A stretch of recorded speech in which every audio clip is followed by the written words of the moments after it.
Hey everyone, welcome back to The Simple Creative. I'm your host, Oladimeji Ajegbile, and this is a podcast about turning simple ideas into creative ones. My guest today is Blessing Smith. She's so many things in one. She's a dietitian, a brand influencer, and she loves to dance.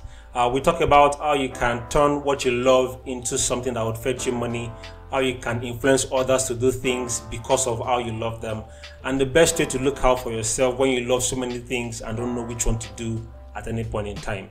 If you're yet to subscribe to this channel, kindly do so and give this video a thumbs up.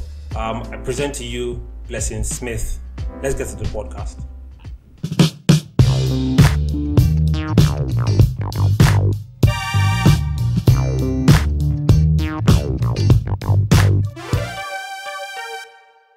So, welcome to the podcast. Can you just introduce yourself to the audience? Okay, my name is Blessing Smith. I'm a nutritionist, a brand influencer, sometimes a businesswoman, and I love dancing a lot. All right, you love dancing.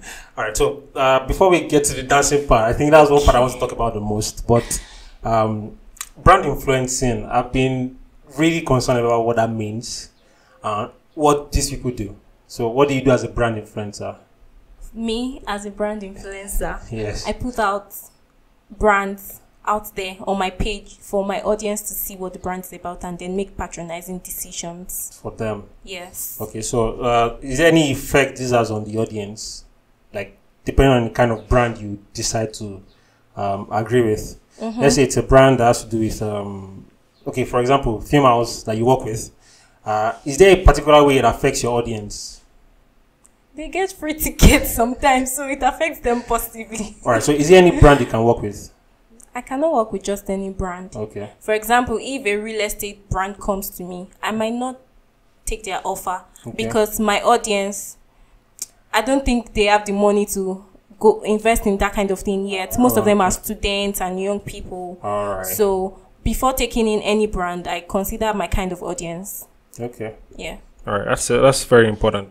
Okay, but with brand influencing, is it a gainful career or business line? Is it something that if someone devotes like his time, full time into it, like would you really benefit from it? If you devote your full time into anything at all, you actually benefit from it. Including brand influencing? Yes. All right. So what brands have you been able to work with over the years? Taxify, Now Bolt, Film House, Irasa Clothing, some other brands, clothing brands especially. I like clothes. So okay, you like clothes. All right, that's good. What other profession are you involved in? Like, think you're into nutrition, right? I'm a nutritionist. Right, so as a nutritionist, what's the best part of being a nutritionist? The best part of being a nutritionist is knowing the right food. And I mean, I'm not just like anybody that eats anything. I know what is right and what is wrong. So are you those kind of people that will check the cover of maybe your no, I do not go to that extreme, but some people have that. Like check number of calories, number of fat, and all those you things. get tired. All right, but is it important to actually know the amount of things you take in? Yes, it is. Because in everything, there has to be a balance. Okay. Yeah. I know people, they're always looking for gluten-free stuff or food. Like, what's with gluten? Like, I don't understand what it is. I don't know what gluten is. Some people are allergic to it, so maybe that's why they look out for the ingredients, the food labeling. Yeah. All right. So, how important is that to anybody? Like, why should you check? You should check because, for example, now some people are allergic to peanuts, granules. So if they do not check the food label to check the ingredient and see that peanut is there or not, if they buy it and take it, they'll have reactions, and that's not good for anyone. Okay. Yeah. Do you have any long-term goals, or you're just everything is working together right now? You're just going into it as it comes? At the moment, everything is kind of just coming together. But in the long run, I want to be a nutritionist, a dietitian. So that's my major goal.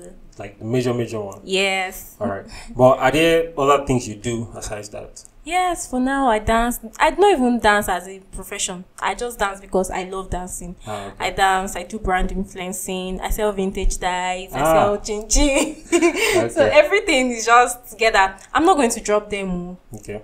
I'll go into nutrition, and those things will also be side hustle. All right. So, but how do you get to do all these things like at the same time? I know it might be a little bit difficult because people would reason why should you be doing everything instead of focusing on one? But for you, it's a little bit different because you're doing everything and to some extent doing it really well. So it's different for me because I enjoy doing it. Once you're passionate about things, you just naturally do it well. Okay, so you're saying it's possible to be passionate about a number of things and still do them well. Yes, although sometimes it's good to just focus on one thing so that you'll be very, very excellent at it. But if you can handle a lot of things, then it's fine. It's not a crime. As long as you enjoy it. Okay. Yes. So you're saying passion is one important thing now for anything you're doing? Yes. To some extent, or 100%? To a large extent, passion is important. All right. So while you were talking about who you are, like what you do, so I believe you're no longer a student. No, I'm a fresh graduate. All right. How does that feel? It feels normal, not different, but not different. Yeah, there's really nothing spectacular. So, like, you don't enjoy the freedom of not going to class and all those things? I kind of miss class, and my lecturers and my classmates. I didn't miss class, trust me, because it was just 4 hours of doing one thing all the time. Like, I remember there used to be these sessions, we call it studio sessions.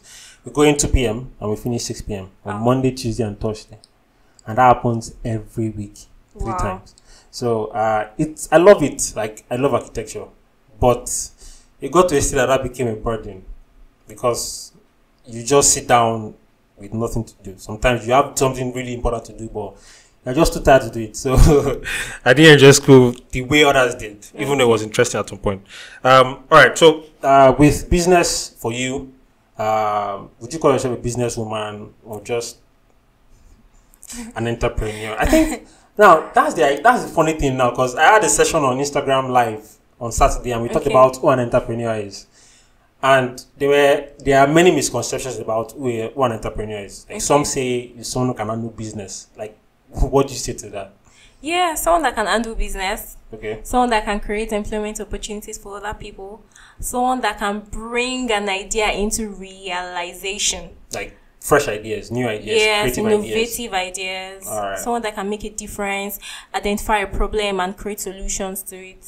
Okay. Basically. So, do you think like recycling ideas is a good thing? Like, I pick up an idea now, like I see it somewhere, and I feel I can reinvent this idea to be something a lot better, and then I eventually do it. Do you think it's something wrong? That's a smart move. Why smart move? For you to see something and then add your own into it. Okay. It's a smart move now. So, yes. I won't be sued for anything. As long as you give credit to the original source where needed. All right. So now talking about credit, I discovered that in your dance videos, you put the person who sang the song, you put the person's name, maybe where you drew inspiration from and all those things. So why do you do that? Why is it important for you to do that? Like, you could just use the person's song and not give credit. I don't know. I just do it. All right. So I think there's a part of that being able to be credible and, playing with your audience that, yes, this is the person who sang the song. So I think that goes into the brand influencing also, because indirectly you're influencing that person's brand. Exactly, free of charge. Okay. But that might get you, like, to a level. Exposure. Exactly. Because imagine the person picks up your song or your video and reposts it. That would be big. All right, but talking about Instagram now, how did you gain that much following over those years? I did not do anything extraordinary. Okay. So I just post my stuffs about me, my pictures, my videos. And I don't know, people just like my videos and my pictures and they follow me. So how quick did it grow? Because the moment I became very comfortable with Instagram, I started putting out my own works. I think about 2-3 years ago, and I remember the first time I encountered your page, you had over 10,000 followers, and that was very strange at first. Like, how rare is this? So how did that happen? Like, was it that you just opened Instagram and everything just started like that? No. I opened Instagram. I started posting my pictures. I didn't even start with videos. When I opened Instagram, I did not that I didn't know how to dance, but I was trying not dancing like that. Okay. So I was always just posting my pictures, and people like my pictures. And then I made deliberate efforts to follow people.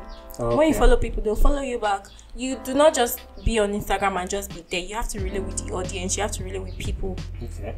Yeah, so I follow people, they follow back, comment on people's posts. Yes, that way other passerbys will see your handle, check your page. If they like your content, they'll follow.